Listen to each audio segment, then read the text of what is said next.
on, people? What are you doing? Man, it finally happened. It finally happened. I think I'm on, let's see here, 154.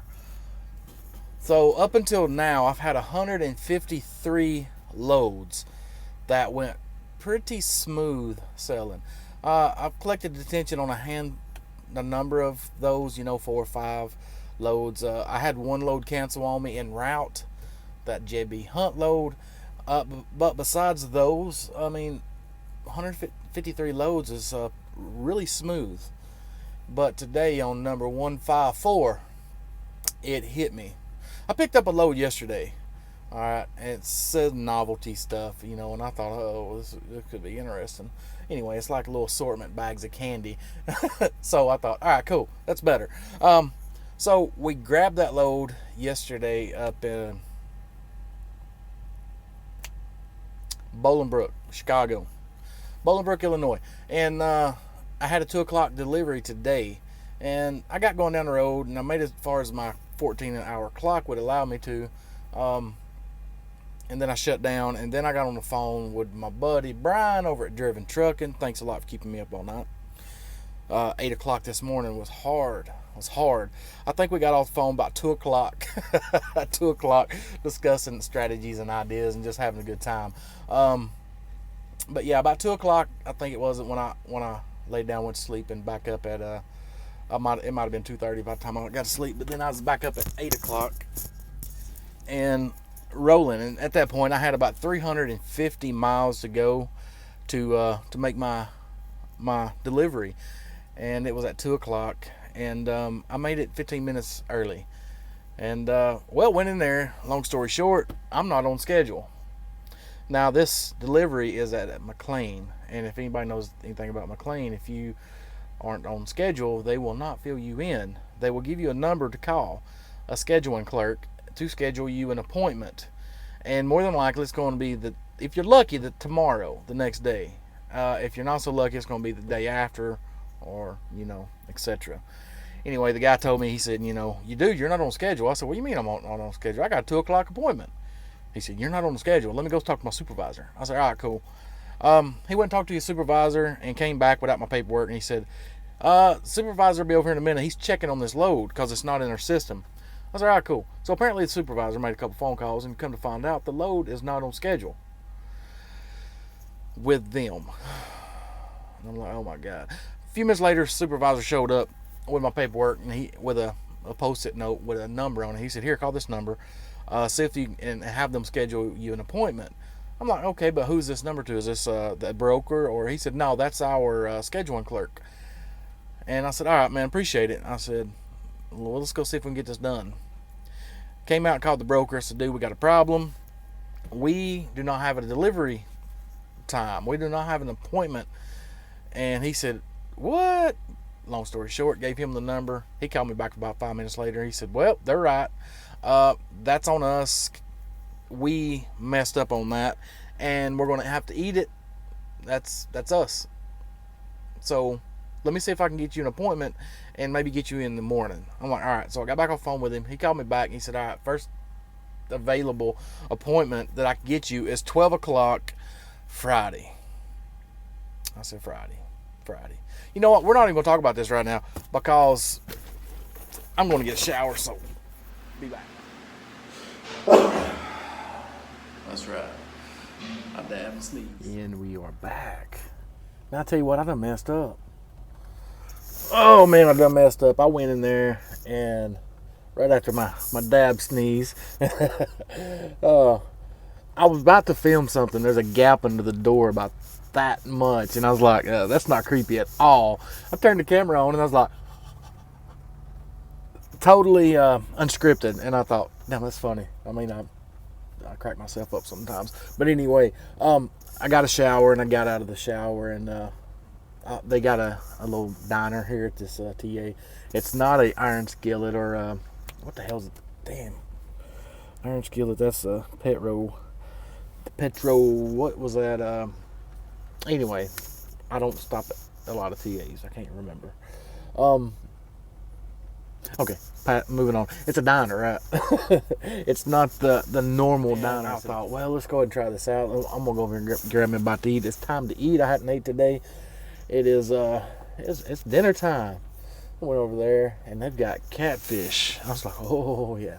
So we got catfish, some hush puppies, some fries, and man, they got good fries. They got fresh cut fries.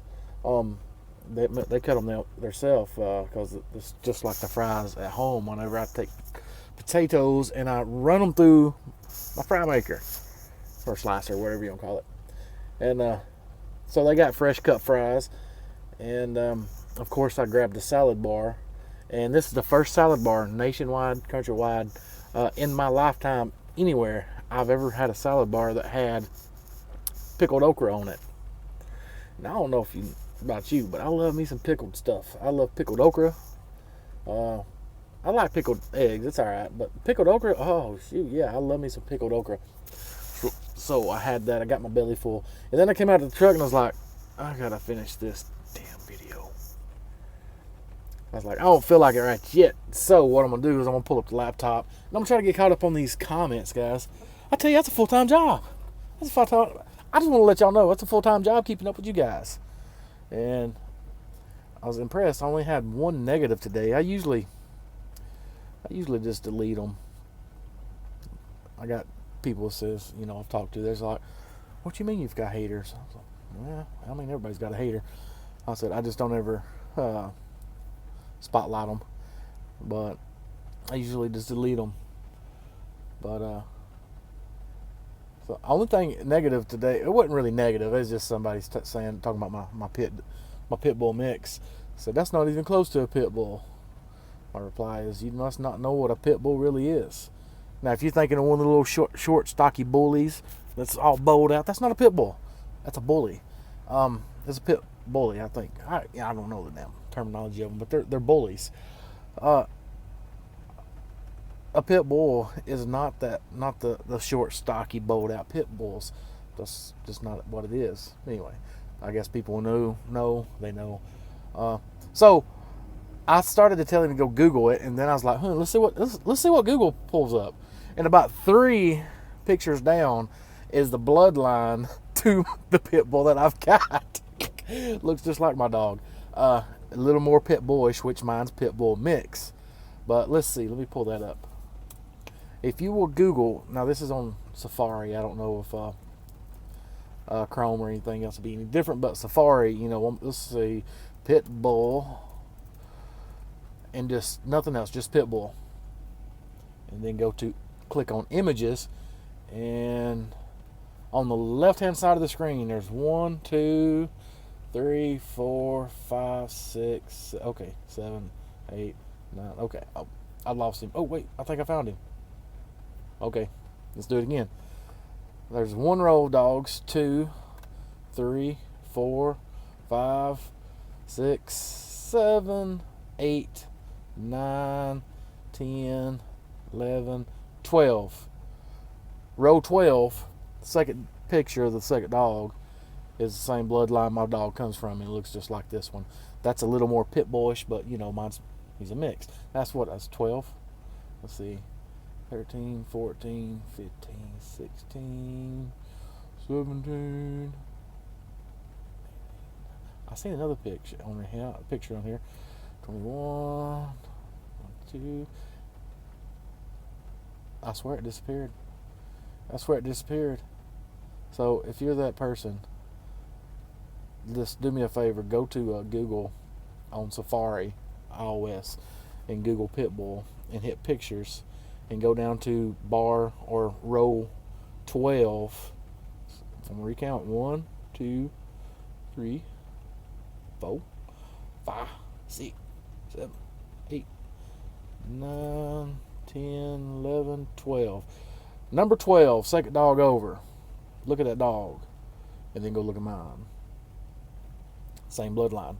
There's a whole bloodline of those dogs. It's kind of like, oh, wait. There's 12, 11, 10. Row number 10. That's the other picture I was looking for. So row 10 and row 12 is the same bloodline that my dog is. So, anyway.